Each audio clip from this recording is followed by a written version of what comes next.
This is Laura Rogers with the League of Women Voters of Portland, and you are watching the video Voters Guide or listening to our podcast.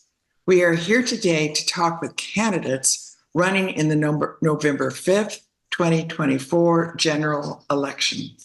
We are grateful for the support of the Carol and Velma Salling Foundation, the League of Women Voters of Portland Education Fund, the WISC Foundation, and our media partner, Metro East Community Media. With me is Steve Novick, running for the City of Portland Councilor District 3. Which is most of inner to middle southeast Portland. Welcome, Steve Novick, excuse me. Thank you, Laura. Please tell us a little bit about yourself and why you are running for the office. I'm Steve Novick. I have a corgi dog. I'm old.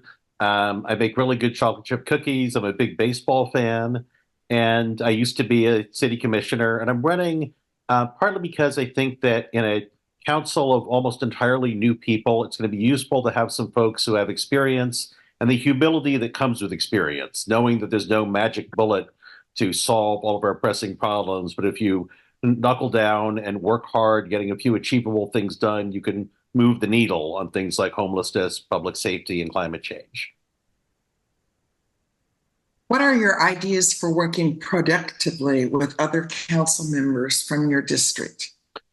Well, of course, right now, 23 people, no, wait a minute, more like 30 people are running in the district. So it's hard to get to know everybody and figure out what people's interests are and strengths are.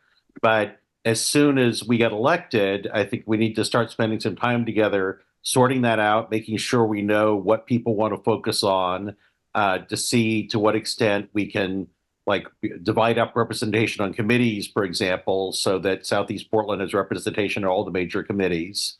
And there's also the question of constituent service. And right now, the current council has only given each of us one staff person apiece for the next year, which isn't going to be enough to do much constituent service. One of the other candidates has said maybe we could allocate funds so that 1 or 2 or 3 people would be hired in each district to do constituent service, but they'd work for all of us collectively instead of each of us individually. So we'd be like fighting each other over who does the best constituent service. So I think that's a really good idea. What, if any, actions would you consider taking to address the current concerns related to the critical energy infrastructure hub on the Willamette River? Well, the first thing to do is get a handle on actions that other entities are supposedly already taking. The legislature passed a bill authorizing and instructing DEQ to instruct the companies with the big tanks to do a self-analysis of the risk that their tanks will blow up when the earthquake hits, and then DEQ is going to do regulations requiring them to do necessary retrofits or what have you. The initial self-assessments were supposed to be done this summer. I haven't seen any reference to them. So we need to track that down and see what they say about themselves and what DEQ is going to require they do. Meanwhile, the county is talking about requiring something called risk bonding, requiring the companies to prove that they'll have the financial ability to pay for cleanup if the disaster happens. So that seems like a good idea. We need to check and see what progress the county is making on that.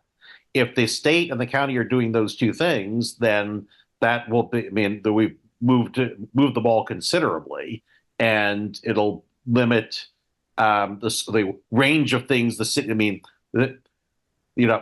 thousands of tons of flammable liquid exploding in an earthquake is going to be very scary, until we know it's not going to happen. But at least if the state and Multnomah County are taking those actions, those are two things that the city hopefully can count on them to do. Are you satisfied with the performance of the Joint Office of Homeless Services? If not, what changes would you support? Please explain your answer.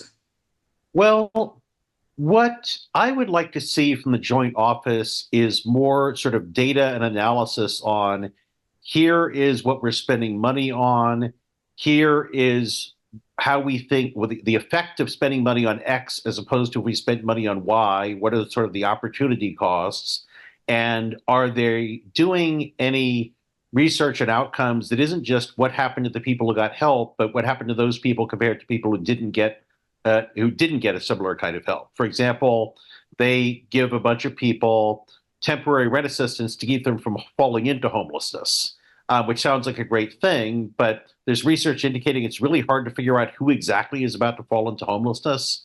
So I'd like to see some analysis of look at a comparable group of people that didn't get rent assistance and see what happened to them. If they all fell into homelessness, well, then obviously it was a good investment to give temporary rent assistance to keep a bunch of others from not doing it. But if it's really hard to tell, and most of those people who didn't get rent assistance didn't fall into homelessness anyway, then I think you sort of reconsider and think, all right, temporary rent assistance sounds good, but maybe the money is more efficiently spent doing things like building out the tiny house villages, which take people who are actually on the street and give them somewhere humane to go. What skills, experience, and interests distinguish you from other candidates for this position?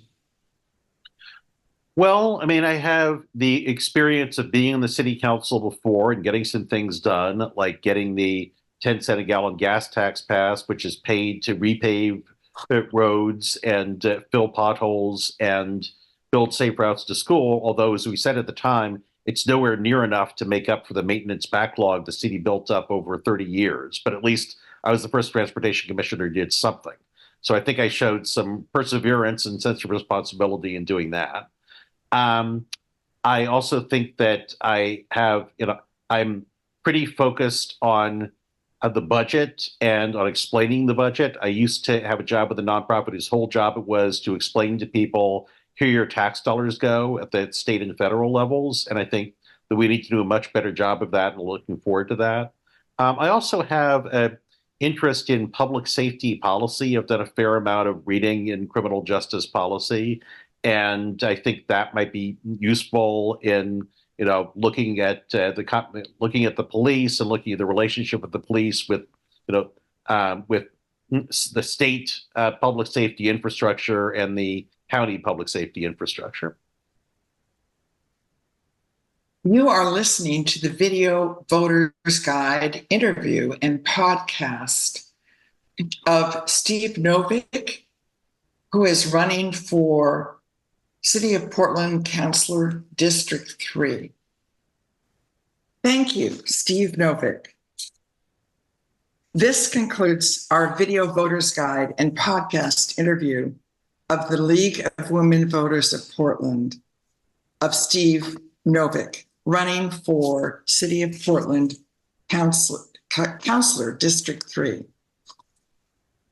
Election Day is Tuesday, November 5th.